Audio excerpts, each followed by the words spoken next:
Não, é que eu queria falar contigo, mas eu falo.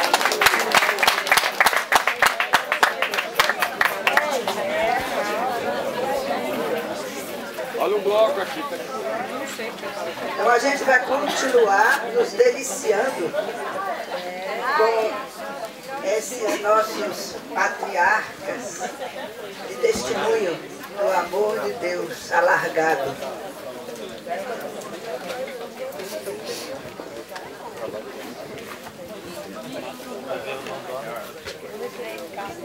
Bom dia para todos e para todas. Bom dia. Ontem me perguntei para o João, o que eu tenho que falar? Ele disse, você procure ler o que estava acontecendo, não foi, João? Foi, falou para mim. Então, quando eu cheguei ontem, foi no exato momento em que o padre, Ivan, acho que era o Ivan que estava falando, e ele estava dizendo assim, numa hora lá, Dom José Maria, ele estava conversando com o Dom José Maria Pires, e Dom José Maria Pires dizia assim, hoje não tem mais ninguém que se apresenta para padre, quanto menos para ser padre daquele jeito diferente. Aí ele respondeu, eu me apresento. Eu tomei nota dessa frase e tomei nota de muitas outras frases. E isto, na minha cabeça, começaram a tocar cordas da Bíblia. Então, o que eu... Assim melhor? Desculpa, faz sempre assim, viu, Madalena? Porque a gente não percebe o que chega no ouvido dos outros. Então, eu vou lembrar umas frases que foram faladas e que na minha cabeça evocaram coisas da Bíblia. Ajuda a ler o que está acontecendo e a perceber apelos de Deus dentro daquilo que a gente vive. Alguém falou lá assim também. Mudou não só a mente, mas também mudou o coração. As coisas que estavam acontecendo nesta teologia da enxada não era só uma questão de cabeça, era um novo tipo de relacionamento que estava acontecendo entre as pessoas e que Sebastião também acentuou essa manhã. Uma outra frase. Alguém falou assim, acho que foi o Nilson que falou, uma conversa de 1 hora mudou tudo nele. Aí eu pensei comigo, conversa grande, o que é? Conversão ou não? Foi uma conversa que virou conversão. E de fato não existe conversão sem conversa. Depois, o novo ia nascendo de todo jeito. Aí alguém disse, e até o bispo dançando. Dom José entrou na dança, lembra que alguém falou? E então o novo foi tomando conta, coisa que a gente nunca tinha visto, de repente foi mudando na cabeça da gente. O que é o novo? E é uma coisa muito concreta, que nunca se tinha visto um bispo dançando no meio dos outros.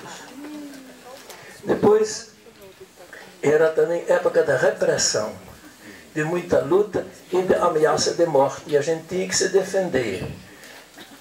Mas a esperança não morreu, apesar de todas as dificuldades. Aí tentaram também, falou assim, é uma equipe pequena que deixou marcas e foi irradiando nos outros. Mas a equipe era pequena. Poucas pessoas foram capazes de animar muita gente. Depois, muitas brigas com gente poderosa e com gente da política, também foi dito aqui.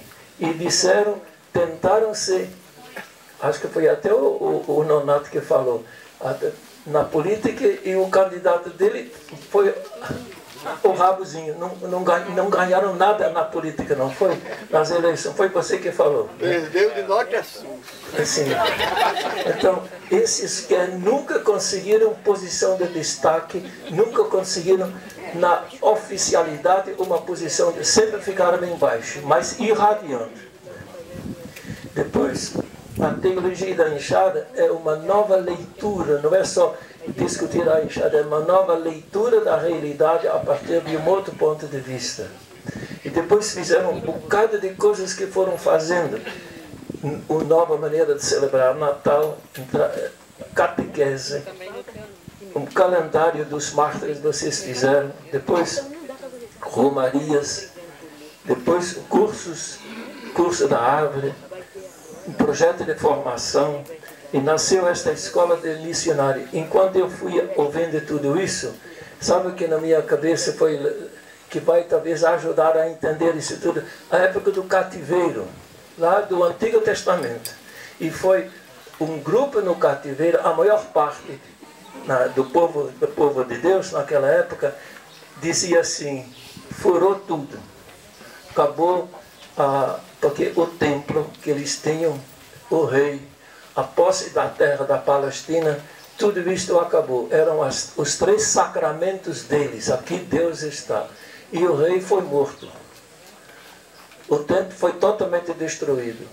E a terra perderam, foram levados para o exílio. Estava fora de terra os migrantes. Tudo.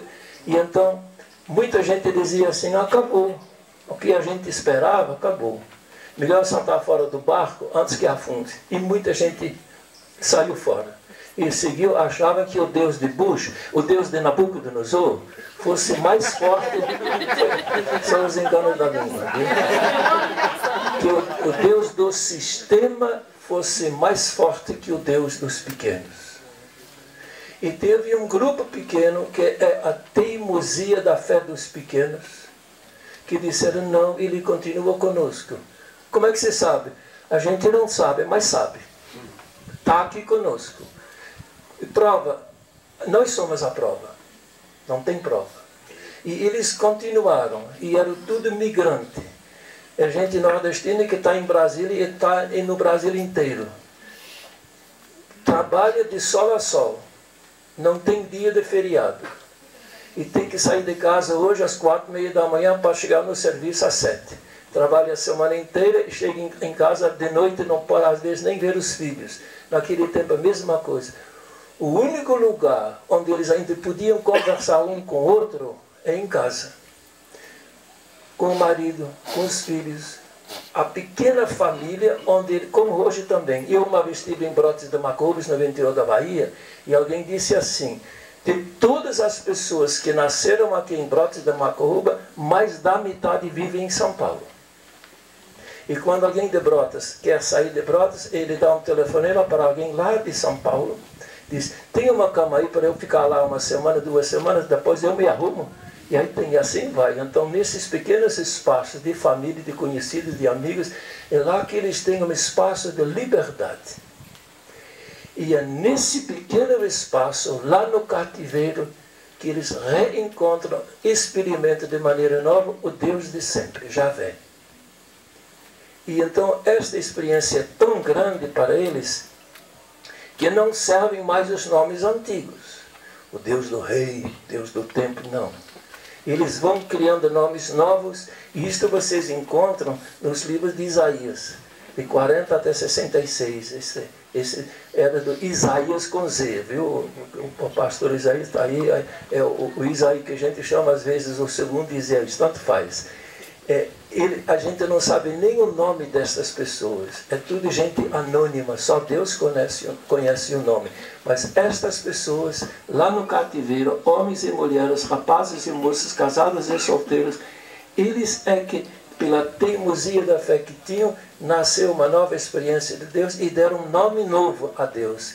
E chamam Deus de Pai, chamam Deus de Mãe, chamam Deus de marido, nós todos somos a mulher de Deus, e chama Deus de irmão mais velho, o Deus que vai libertar, resgatar. É a nova nomenclatura que expressa o que está no coração, que vem dos pés, que passa pelo coração e depois vai terminar na cabeça. Lá tem as frases mais bonitas do amor de Deus para com seu povo. Parece até que Deus é nordestino, porque diz no moral, ô meu bichinho. Fala assim, Deus fala para o povo e diz, parece que a mãe está com a criança de meu bichinho, não é assim que se fala, beleza? Então este carinho transparece na maneira de Deus tratar o povo e assim irradia algo novo. E Sebastião falou uma frase que você mandou repetir, diga de novo a primeira frase que você mandou repetir, isso é importante. O amor aparece nas soluções de fé. O amor aparece nas soluções de fé. Ele falou ontem que o maior segredo é Deus, a gente não sabe, mas a fé em Deus transparece num novo tipo de relacionamento humano, não é assim? Então, aparece a partir desta experiência uma nova maneira de conviver e de trabalhar com o povo, neste grupo lá no cativeiro. E sabe, são três coisinhas que eu percebi em tudo que acontece, tudo que a gente vê aqui, transparece. Então eu senti assim, esse grupo que está nascendo aqui é mais um desse grupinho lá do cativeiro, que estamos num cativeiro aqui ou não. Está um cativeiro muito grande, né? Esse sistema que nos domina, acho que hoje é pior do que naquela época. E se Jesus, aí eu também não sei dizer, mas dizem que no tempo de Jesus, quando se perguntar aqui a vocês quem tem Bíblia em casa, levanta a mão, todos vão levantar a mão, ou não? Vamos terminar. Quem é que tem Bíblia em casa? Levanta a mão. Está vendo? Eu já sabia, não precisava nem perguntar. Se no tempo de Jesus fosse perguntar, e Jesus estivesse aí no meio, quem tem Bíblia em casa, levanta a mão. Sabe quantos iam levantar a mão? Ninguém. Nem Jesus não tinha Bíblia em casa. Só tinha uma Bíblia na comunidade. E lá se lia nos sábados, na reunião da comunidade. E quando chegava em casa, isto está na carta de Timóteo, a Timóteo, onde diz: eu me lembro da fé que estava na tua avó Loide e na tua mãe Eunice, que também está em você. Quer dizer, a fé que está no menino Timóteo veio da família, nas reuniões de família. Quando eles saíam da comunidade, chegavam em casa e então a avó perguntava para o neto: menino, o que foi lido hoje na igreja, ou na comunidade? Então tinha que repetir, ruminar. E assim, eu não boto mão no fogo, agora aquilo que eu vou dizer, mas os apócrifos, aqueles livrinhos que inventaram muitas histórias, diz que Santana uma vez perguntou a Jesus: ó Jesus, qual é o livro mais importante da Bíblia? Ele disse assim: Isaías. Mas menino, você não sabe que livro mais importante é a lei de Deus? Eu sei, vó, mas Isaías é meu xará. Se é verdade, eu não sei. É invenção, deve ser. Mas Isaías, se você olha os evangelhos, é o livro que mais inspirou Jesus. E quando ele foi apresentar o plano dele, o Espírito do Senhor está sobre mim, ele me enviou para anunciar a boa nova aos... Está fraco, mas é pobre mesmo, viu? Foi o anunciar aos pobres, luz para os cegos, tirar os oprimidos do cárcere e libertar os que estão deprimidos. E anunciar um novo começo, um ano de graça da parte do Senhor. É Isaías. Ele meditava. E lá tem, como é que ele fazia? O Senhor me deu uma... Eu tenho que abrir a Bíblia para ler direitinho, para não errar.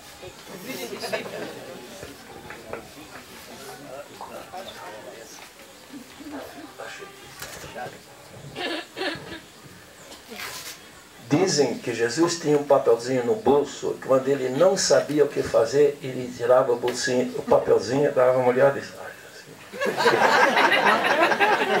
Então, olha assim, este texto é muito bonito e é o que eu senti aqui, nestas meditações que se fazem ao redor das palavras. É Isaías capítulo 50, versículo 4 em diante. Diz assim, e é um pouco o resumo de tudo que Jesus fez e queria fazer. O Senhor Javé me deu a capacidade de falar como discípulo. Jesus não era mestre, em primeiro lugar. Era um bom mestre porque foi discípulo. E discípulo é a pessoa que não se considera acabada as coisas que ele tem na cabeça, sempre disposta a aprender. Para eu saber dizer, ajudar os desanimados com uma palavra de coragem. Então, achar uma palavra de coragem para quem está desanimado e continuar na esperança. Toda manhã ele faz meus ouvidos ficar atentos para que eu possa ouvir como discípulo. E revela a atitude daquelas pessoas lá no cativeiro. São estes cânticos do servo de Javé. Então, desta experiência que eles têm de Deus, nasce novo tipo de relacionamento entre as pessoas. Hoje eu podia dizer uma nova pastoral, um novo jeito de trabalhar com o povo. E são três palavras que caracterizam. Uma é ternura, a outra é diálogo e a terceira é comunidade. ternura nesse sentido. Quando você se encontra com uma pessoa que sofre, adianta impor uma lei a uma pessoa assim? Adianta, tem que fazer isso, tem que fazer aquilo? Não adianta nada. Quando alguém está sofrendo, quando alguém está desanimado, quando alguém está assim na pior, como eles estavam lá no cativeiro, e como tanta gente hoje, a atitude não é de ameaçar. Uma vez, com perdão da comparação, uma igreja nova que estava surgindo assim, muito pentecostal, dizia, gente, venha logo. As vagas são limitadas, só tem 144 mil vagas e está quase preenchida. Então, isso não é maneira de usar a Bíblia. Tentar revelar o amor de Deus através da ternura das pessoas se encontrar. Isso a gente nota em todo o livro de Isaías, esta atitude de ternura que eles não impõem, mas esse jeito de relacionar-se com o povo, eu acho que isso eu senti também aqui. Acolher o povo pobre, acolher os que sofrem, para que, através da nossa atitude, sintam algo do amor de Deus. Porque na rua, Deus você não encontra. Na rua você encontra gente, não é verdade? E o amor de Deus se revela através das nossas atitudes. E então, aquilo que eles experimentavam entre si, eles irradiavam. Como foi falado aqui, é um grupo pequeno que irradia e anima muita gente. Não foi dito aqui ontem. Então, isso daqui, mesma coisa, é onde esta força libertadora vai avançando. Isso é a questão da ternura e tem frases muito bonitas. E lá também podia citar aquela, meu bichinho, não tenha medo, eu estou com você. Não precisa. Então, é uma repetição constante. Eu estou com você, eu estou com você, eu estou com você. Sabe por que diz isso? Eu estou com você? Porque o nome de Deus significa isso, Javé significa isso. Deus conosco, 7.000 vezes só no Antigo Testamento. Este é o nome de Deus. Quando você gosta de uma pessoa e quando você escuta o nome, não dilata o coração. Então, nesse sentido, este nome é como uma bala bem gostosa na boca e você vai repetindo, revendo e cada vez de novo repete, porque é lá que ele encontra a força. Lá está a força para poder comunicar ternura, amor, apesar de muitas vezes ser muito difícil. O segundo é diálogo. Quando você olha bem, eles não ensinam como eu estou falando aqui, e todo mundo escutando. Eles ensinam dialogando, perguntam a resposta. Vou dizer mais um exemplozinho. É tudo assim, na base da resposta. O Sião dizia, Javé me abandonou. Ele está falando. Aí ele responde, mas pode a mãe esquecer o seu nenê? Pode ela deixar de ter amor pelo filho? E pelo filho de suas entranhas? Ainda que ela se esqueça, eu nunca vou me esquecer de você. Você, veja, e tatuei você na palma da minha mão. São comparações muito bonitas para nos fazer experimentar algo desse segredo mais profundo de Deus. E estas atitudes que a gente toma, no concreto de cada dia, nos pequenos relacionamentos, é isto que deve transparecer, porque de lá nasce a coragem. Olha que comparação. Estamos a tatuagem na mão. Quando você tem uma tatuagem na palma da mão e lava com sabão, sai? Tatuagem sai? Sai não. Mesmo que lave com sabão. Então diz que Deus tem, a nossa cara está tatuada na mão de Deus. E aquilo que a gente mais vê durante o dia não é a palma da mão. São comparações muito simples que todo mundo entende, mas que comunicam. O Nonato está olhando na palma da mão dele. Não está lá a fotografia não, né? Tá não. Então, essa é a atitude de diálogo. Constantemente, do começo ao fim, ele fala, diz que ele escutou e ele vai depois respondendo. E se você for olhar Jesus, mesma coisa. Jesus tem esta atitude de ternura. Esses 3 pontos você encontra no Antigo Testamento, encontra em Jesus e encontra também, eu percebi isto, no esforço que vocês estão fazendo, porque acho que isso é muito importante. Que o mais importante não é doutrina, é aquilo que Sebastião disse no fim, é revelar o amor de Deus. Isso que é mais, e isso se revela não através de doutrina. A primeira coisa é Comunicação. Eu tenho um irmão que agora já está avô, mas quando ele era jovem nunca penteava o cabelo, sabe? Nunca. E a mãe insistia: Mateus, cuida do cabelo, cuida do cabelo. Não adiantou nada. 7 anos em seguida, e tudo desarrumado. Quando ele começou a namorar, a namorada dele, Isabel, disse para ele assim, olhou o cabelo e disse: dá um jeito. Até brilhantina ele botou. Quer dizer, o que faltou era esta experiência de fundo. E se tem isso, o resto segue. Se não tem isso, é como eu falei, é peruca em cima de careca, não faz nascer cabelo. É reboque em cima de parede rachada, não conserta a parede. É enxerto de galho morto, não faz nascer vida. E isto eu acho que a renovação, se não leva em conta esta atitude pela qual a pessoa se sente valorizada no que ela é. E no círculo bíblico, quando a pessoa diz assim: vem participar do nosso círculo bíblico, você pode falar, o pessoal te escuta. Então são descobertas. Uma vez lá na favela do Rio de Janeiro, o padre Daria estava escutando uma pessoa falando. E de repente esta pessoa para e diz assim: ué, o senhor está escutando? Foi a primeira vez na vida desta pessoa que ele descobriu que a palavra dele tem valor porque alguém estava escutando. Para mim é uma explosão atômica, fortíssima e muito importante. São coisas miúdas, mas se não tiver esta redescoberta, esta autoestima nas pessoas que renova o relacionamento, o resto depois não vai poder crescer. Então, atitude de diálogo em Jesus, ou aquela passagem, eu acho que isso aí, até a gente conversou com o Michael ontem um pouquinho, daquela senhora que falou, aquela cananeia que era de outra raça e de outra religião. E aqui também nós somos várias religiões. No fundo, o que importa é ser humano. Esta é a coisa mais ecumênica que tem com ele, notou a coisa. Então, esta senhora de outra religião e de outra raça vai na frente de Jesus e diz: Jesus, minha filha está doente em casa, dá um jeito. E Jesus não faz nada, vai em frente e nem dá bola para a mulher. E é estranho, porque ele costuma acolher bem as pessoas. Aí até São Pedro diz: Jesus, atenda a mulher, está ficando chato.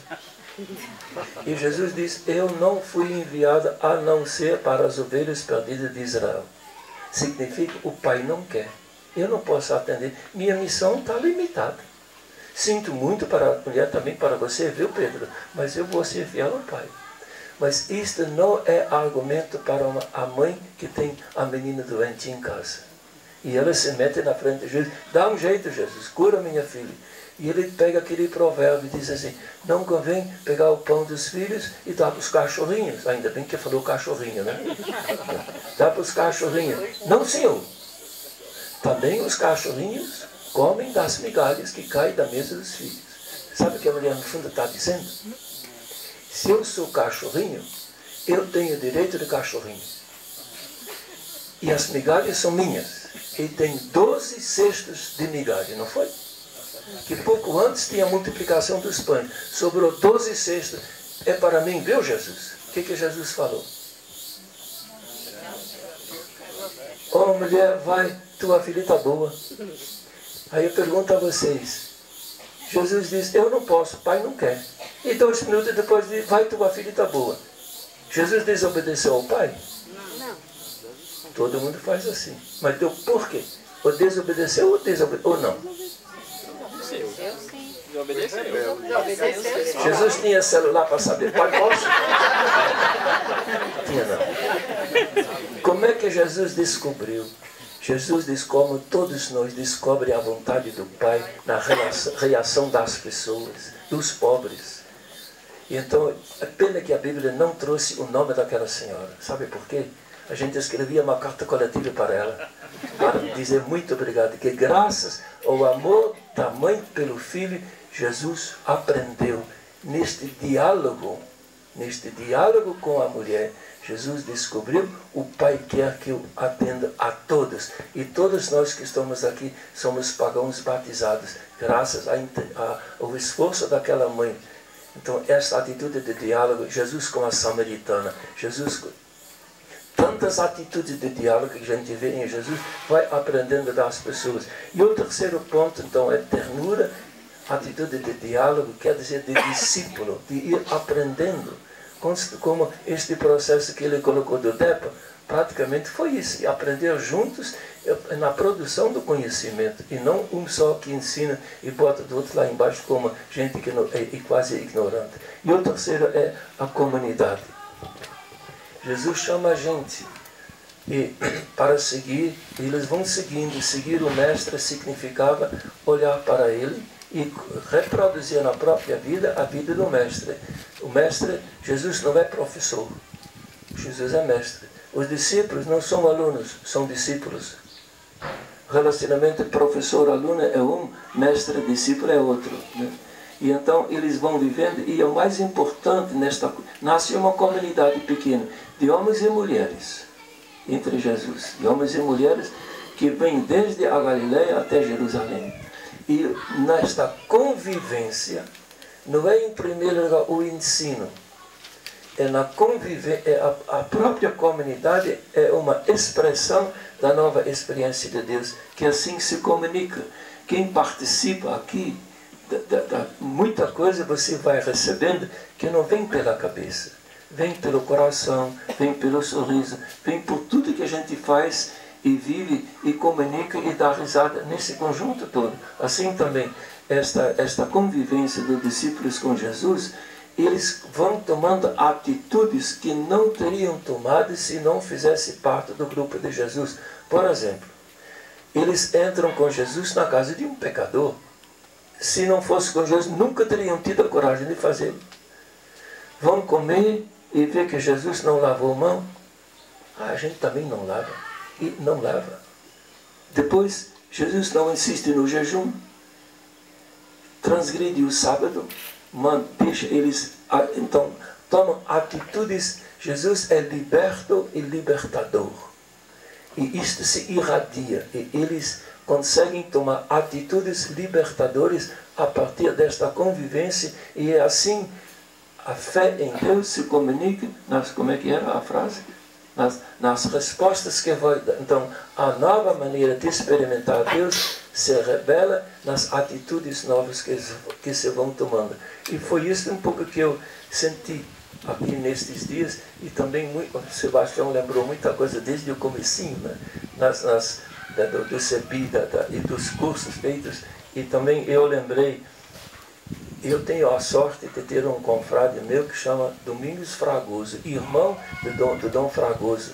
E quando eu voltei dos estudos, ele disse para o irmão dele, bispo de Crateús, assim: "Oi, nós temos um frade lá que estudou Bíblia. O senhor não quer que ele venha dar uns cursinhos aqui no sertão do Ceará?"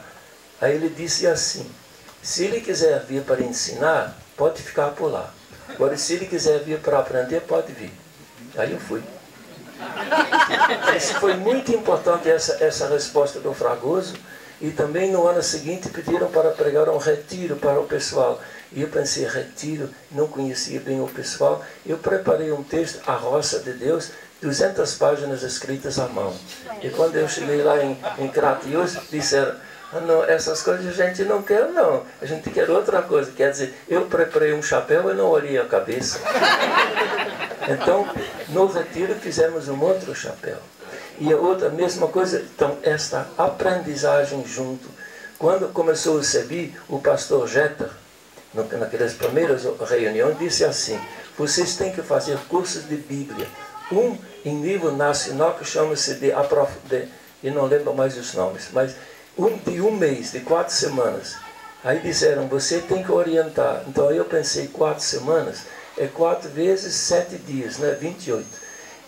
Em uma semana tiro um dia para descansar, então dá 4 vezes 7, 4 vezes 6, dá 24 assuntos.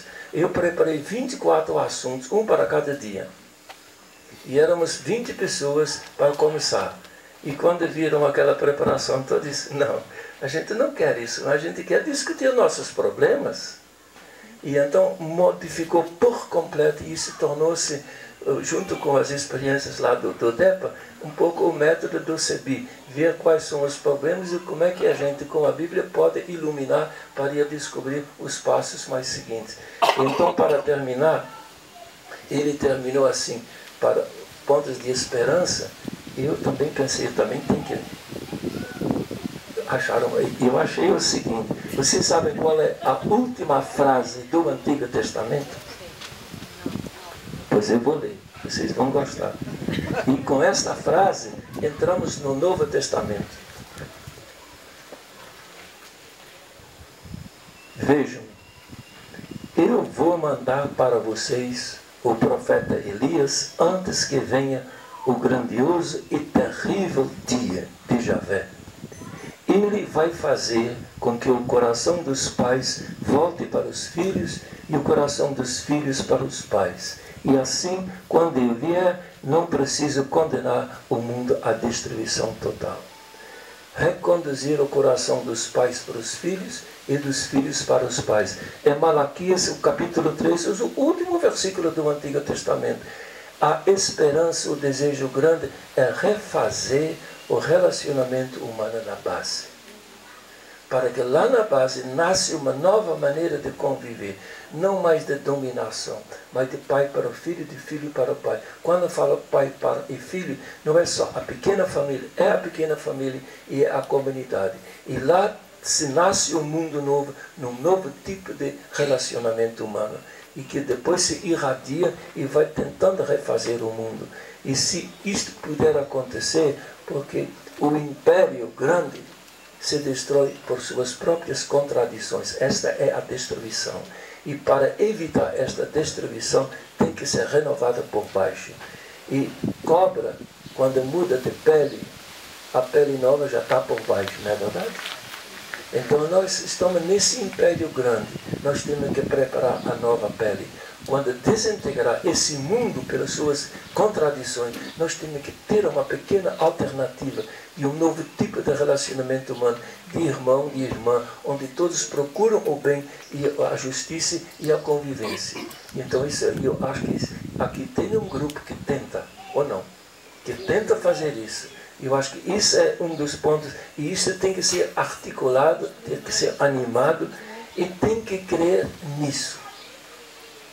Alguém, puxa, somos tão poucos. Se Abraão tivesse dito para Sara, Sara, nós somos só nós, não adianta não, o mundo está difícil, nós não estaríamos aqui, na verdade.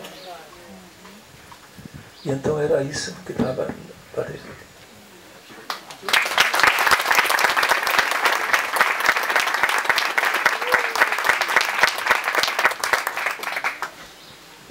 Vamos repetir uma frase? Jesus é libertado e libertador. Jesus é libertado e libertador. Vamos mais? Jesus é libertado e libertador. Vamos preparar a nova pele. Vamos preparar a nova pele. Posso corrigir? Estamos preparando a nova pele.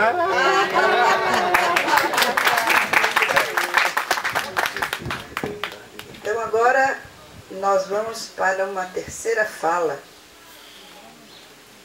E depois ouvir, fazer as perguntas, as questões para Sebastião, para Frei Carlos.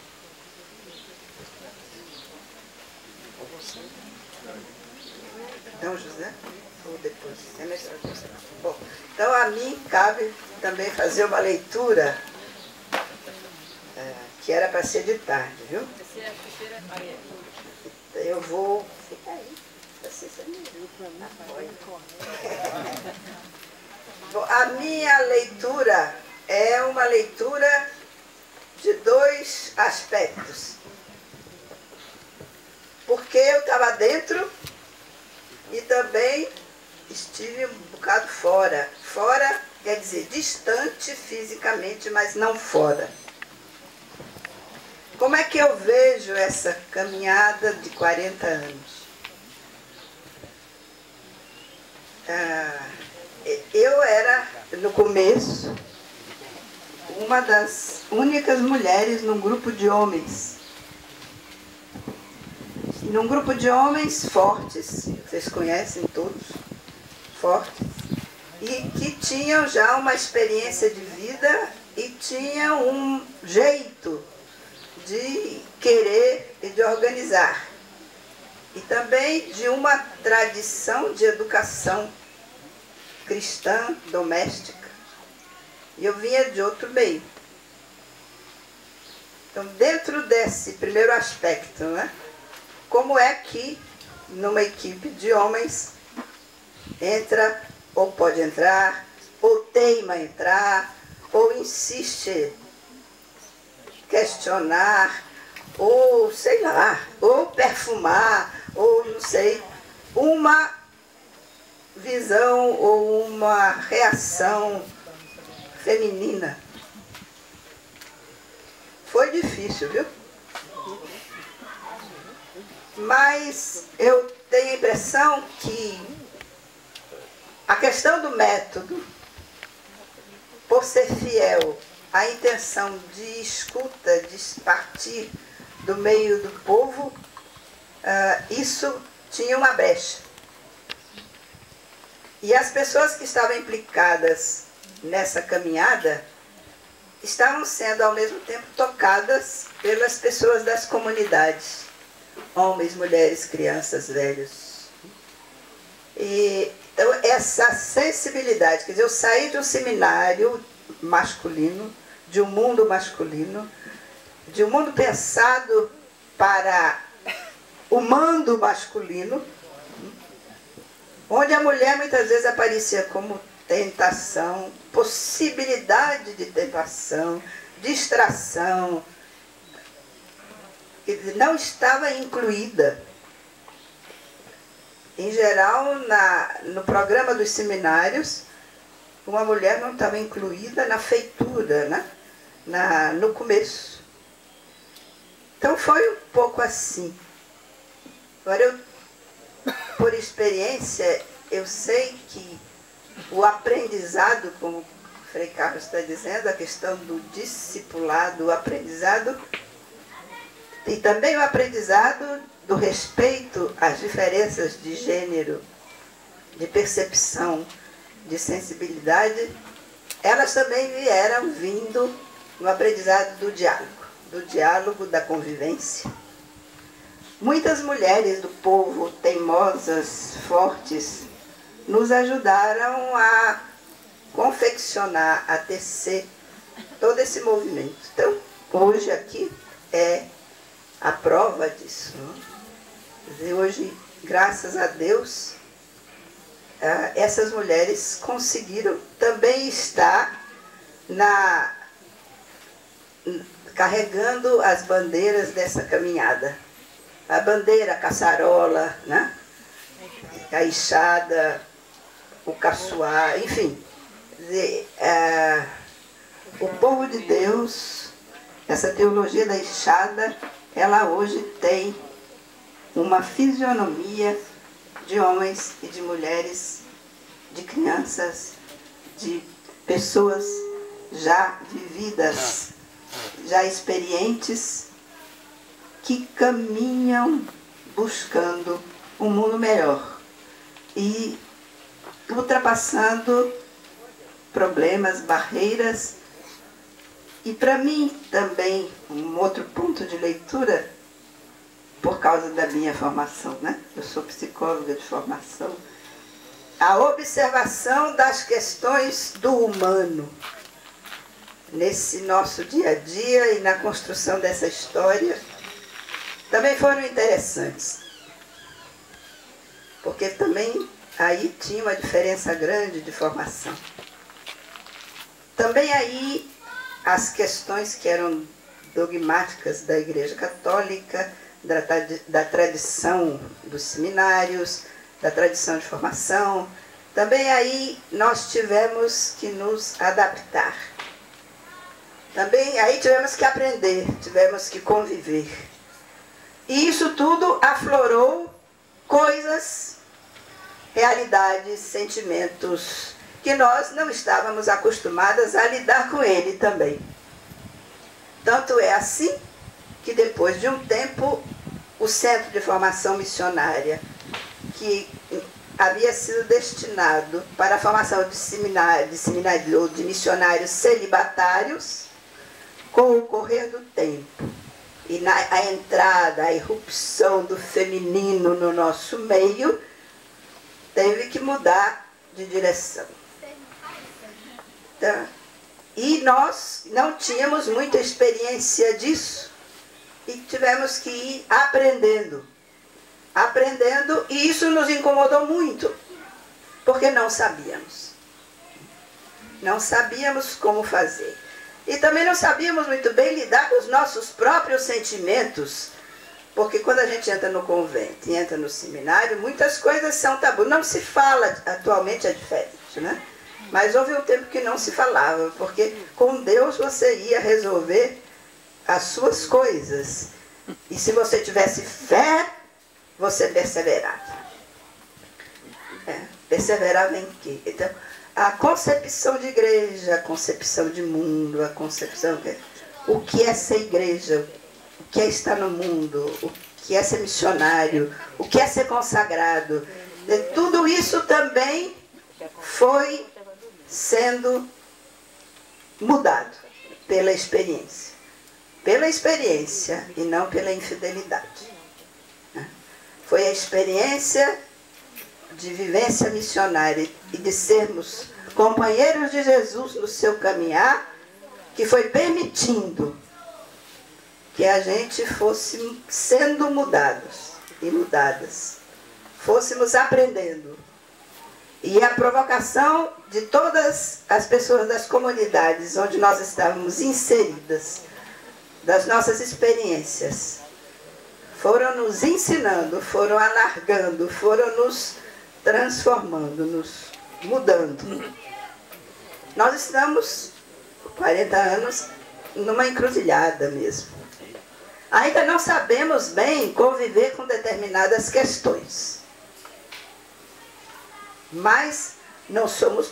Agora nós já somos muitos, não somos aquele grupinho de 5, 6, 7, 8. Né? Agora, olhem nós, aqui nós estamos numa experiência de povo de Deus. Então, todas as questões do mundo, as questões da humanidade, as questões do ser humano, quer do dia a dia, quer da economia, quer da política, quer da família, quer da espiritualidade, da mística, nos dizem respeito. E vamos todos neste passo a passo, viver juntos, escutar, caminhar, encontrar, seguir. Uma outra questão fundamental na minha leitura, né, dessa caminhada é a pessoa do pobre. E muitas vezes a pessoa do chamado louco nas comunidades. Os loucos, os doentes mentais, por assim dizer, tiveram um papel pedagógico muito grande na nossa formação. Os alcoólatras, né? Aqueles dependentes de álcool. Então, nós temos várias histórias entre nós de bêbado, né, João? Tem um bêbado lá em Jaboticaba, tinha um bêbado em Itacaimbó, tinha Sebastião, não, os doidos, né? Que estavam sempre muito perto de nós, como a gente era também um pouco como eles, perto de nós. E é interessante, viu, que a gente tinha mesmo uma maior possibilidade de compreender os doidos, né? Porque a gente entendia a nossa loucura, né?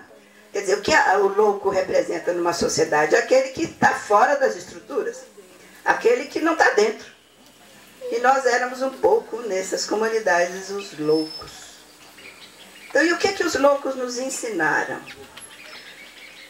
Ensinaram que eles caminham. E muitas vezes os loucos são os portadores das notícias da comunidade. Chico em Itacaimbó sabia da notícia para todo mundo. E muitas vezes ele dizia, morreu fulano de tal. Ele nem é Chico, né? e era o anjo da boa notícia, da notícia das comunidades. E quem escutava o Chico naquelas comunidades? Quem escuta os loucos nas comunidades? E eu acho que eles nos ajudaram a abrir os ouvidos, a escutar. E também a nos identificar a nossa loucura. A nossa loucura apaixonada que não se enquadra. E esse não enquadrar-se que nos incomoda tanto, quando a gente tem a convivência com os loucos, eles nos ajudam a apaziguar as nossas questões. Eles vivem com a sua loucura e eles vão buscando o espaço. Então, e eu sinto assim que não é concessão que a teologia da libertação, que o Evangelho de Jesus nos pede. Essa encarnação com os excluídos, com os mais destituídos, os, vamos chamar, miseráveis, na apreciação social, eles têm alguma coisa a nos dizer e a nos formatar. Os loucos, e dá um pouco, aí Jesus vem com o seu Evangelho e dá um pouco o norte para a nossa loucura. O norte, harmonizar essas nossas inspirações discrepantes, que não combinam muito com a sociedade. A história dos grandes artistas, dos músicos, dizem que antes deles terminarem de compor uma grande música, diz que até Caetano Veloso se tranca no banheiro e fica doidinho, porque aquilo está na cabeça dele até sair. Quando se gesta alguma coisa que é maior do que nós, a gente fica meio... Até sair. Até que a coisa tenha uma fisionomia e que a gente possa reconhecer e externar. Eu acho que esse aspecto aí, para mim, foi importante. Nós éramos um pouco loucos. E os loucos nos ajudaram a nos compor. A outra coisa que é importante nessa caminhada foi a organização popular. Diversas experiências. Eram alguns grupos de mulheres que iam para a roça, né? Porque eram mulheres viúvas de maridos vivos, que estavam em São Paulo, trabalhando no Rio de Janeiro. Era a horta comunitária, era o grupo de saúde. Não dava em nada, como o pessoal dizia, não dava em nada. As experiências políticas, se saía, não tínhamos nada, era uma caminhonete velha, a gente saía em cima. Para quê? Para quê? Para dizer o quê?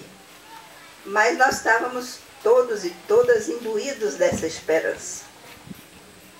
Dessa esperança que não tem igreja, que não tem cor, é uma esperança infundida pelo Espírito.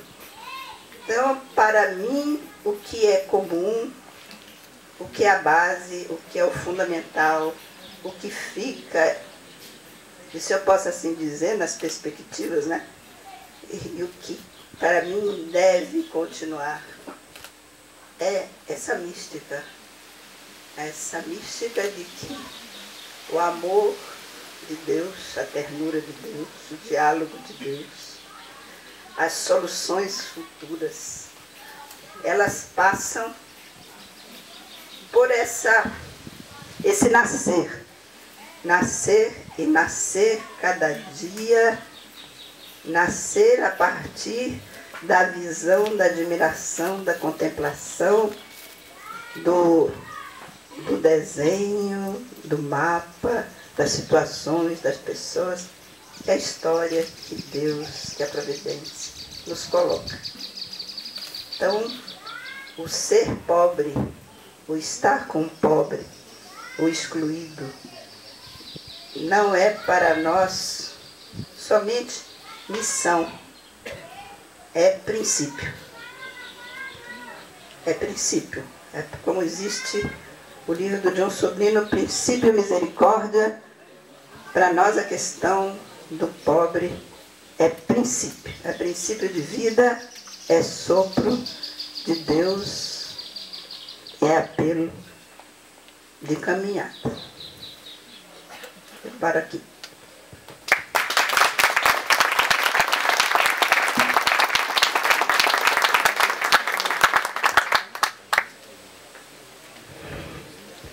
Agora, nós teríamos o momento de fazermos as perguntas ou as colocações para os que nos ajudaram a esta leitura. Sebastião, por favor. João, você pode fazer isso? Porque estou emocionada. Eu estou emocionada.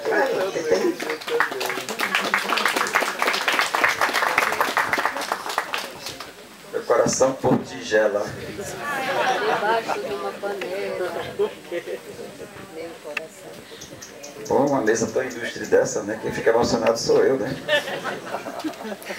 Bem, mas então, é pergunta, Maria, já escrita. O método seria o seguinte: a gente levanta a mão, certo? Quem primeiro levantar a mão faz a pergunta. Genival já está ali. Depois, em seguida, outro. Por quê? Não, é pegar povo da esperança pra gente ficar. Povo da Esperança, tem folha aí? Decorado. Talvez. Estão pedindo Povo da Esperança, né? Só o refrão. Tá bom? Sabem de qual? Sabe? Violeiro já era, mas não era não. Povo da esperança, és minha nação, povo de irmãos, minha aliança. Agora.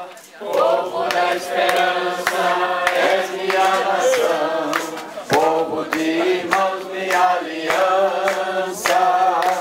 Esse é o refrão, pode sentar. Obrigado.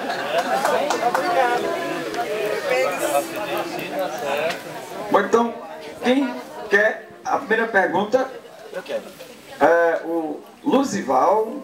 Luzival, você é de